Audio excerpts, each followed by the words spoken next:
That music brings up the age-old question. When did you first start your Pokemon adventure? Whether you were a Gen 1 kid or a Gen 5 kid, Pokemon was and continues to be a thing of magic. I still remember the first time I laid my hands on that yellow cartridge, putting it into my Game Boy that was way too big for my teeny tiny 5-year-old hands, and hearing that ever so satisfying click. It truly was the start of an amazing adventure. Pokémon was a worldwide phenomenon that caught the world by storm, and although it was essentially legalized dogfighting with monsters, it was still a huge success. First came the games Pokémon Blue and Pokémon Red, and boy were they blue and red. Pokémon was a new concept to us as kids, and for a lot of us, it was our introduction to RPGs. The idea of building a team of monsters, leveling them up, and taking on a barrage of bad guys was not something a kid would pass up.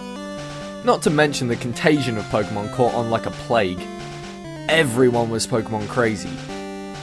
With Playground Talk alone, you were either watching, playing, or trading Pokémon. The first games were the things that set off the storm.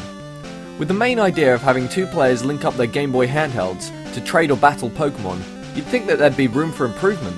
Yet this concept has stuck with Pokémon through its lifespan and shows Game Freak struck gold their first time trying.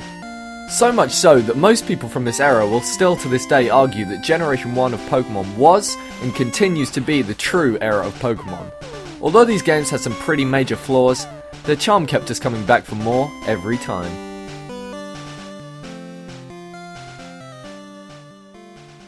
Then came a Pokémon game on my very own games console, the N64. And oh man, was it amazing. After I heard that opening, I officially lost my shit. My mind was gone, and I was legitimately in the game.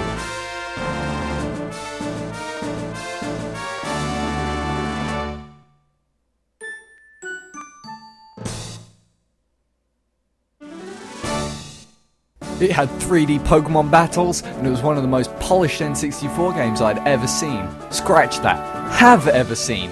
I mean, look at that fast-paced Pokemon-y goodness right there. I mean, hot damn! It had battles, tournaments, a challenge tower, a Game Boy area, and a fucking kids club. A kids club!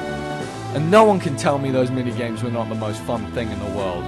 I mean, what beats fucking up your friends in a little Magikarp splash? Jump, you little bugs! Those games were competitive fun, and whether you were playing alone, or you were playing with friends, apart from controller-shaped bruises on your face, they were the most fun you could have as a kid. That brings me on to Generation 2 of Pokémon. Game Freak had a lot riding on their worldwide hit, so matching it would be extremely hard. But amazingly, not only did they pull it off, they made it arguably one of the best games in the entire series. They improved the speed, they improved the Pokemon, they improved the sprites. I mean, now they didn't look like a tangled mess of pixels anymore. They actually looked like the Pokemon they were supposed to be. This game had it all. Looks, story, and more importantly, Pokemon. Game Freak stepped it up a notch, and showed what they could really do. They turned a great game into an amazing adventure. You really felt like you were achieving something in taking care of these Pokemon, and seeing it through to the end of the game with them. You really had a bond with the Pokemon you'd raised, and until the game's internal battery finally ran out, they were our little Pokemon friends. Shut up! I've got something in my eyes! Then we were treated to something we didn't expect at all. Pokémon Stadium 2! Wait a minute. What the fuck is this witchcraft? Yep, we were given another delicious helping of 3D Pokemon battling, and boy was it awesome. It may have been the first game with the newer Pokemon added in, but it really feels like they tried with this game. And I'll be honest, I didn't own the game until about a year after its initial release, because in the UK, this game was shit hard to find back in the old 01. You know, with the lack of internets and such. The only place to find games was at game stores, and even those were hard to find. But I knew as soon as I played this game for the first time, that I was going to have a fun time. And fun I did have. Oh yeah, Pokemon baby! It was another 2 years until we were graced with another Pokemon game. Since then, technology had leaped quite a bit. Our Game Boy Colors were superseded by Game Boy Advance. Everything had advanced. So all expectations for the third generation of Pokemon had also advanced. Then, the game suddenly stormed our shelves. Pokémon Ruby and Sapphire, and these games were beautiful. Although it may have had a fairly crappy and intrusive story, we were graced with a new folly of friends to catch and take care of. For the most part, the Pokémon were really well designed. Ignore those two. Aluminum,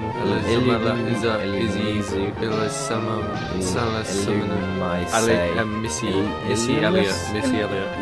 Elliott. The sprites were nice and smooth, and the new region of Hoenn was amazing. Not only was this just a generally great addition to the Pokémon franchise, but it also introduced the competitive element. With the introduction of nature's abilities and EVs, Pokémon was more than just a kid's game.